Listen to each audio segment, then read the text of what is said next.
જય શ્રી કૃષ્ણ બધાને. મારી YouTube channel topics clear with પાયલમાં તમારા બધાનું હાર્દિક સ્વાગત છે.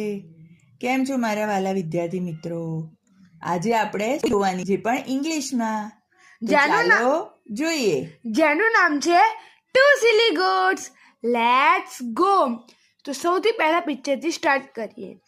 Once upon a time there were two silly goats. They wanted to cross a narrow bridge. One silly goat was on one side. The other silly goat was on the other side of the bridge. When they came to the middle of the bridge, they could not pass each other as the bridge was narrow. Now, both of them wanted to be the first to cross.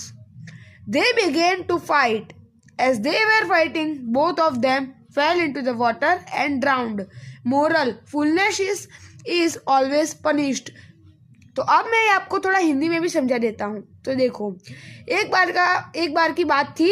वहाँ पर दो सिली goats थी. उनको एक ही narrow bridge, यहाँ पर जैसे कि आप भी देख सकते हो एक नैरो ब्रिज है, वो उनको क्रॉस करना था. नैरो मतलब पतली सी जगह. एक जो गोट थी सिली, वो एक साइड पे थी और जो दूसरी सिली गोट थी वो दूसरी साइड पे थी. दोनों जब फिर एक साथ गए तो वहां पर वो क्रॉस नहीं कर पाए और दोनों लड़ बैठे और उसमें दोनों के दोनों गिर गए और मर गए. तो इसका मोरल ये है कि foolish is always punished. Thanks for watching. So thanks for watching.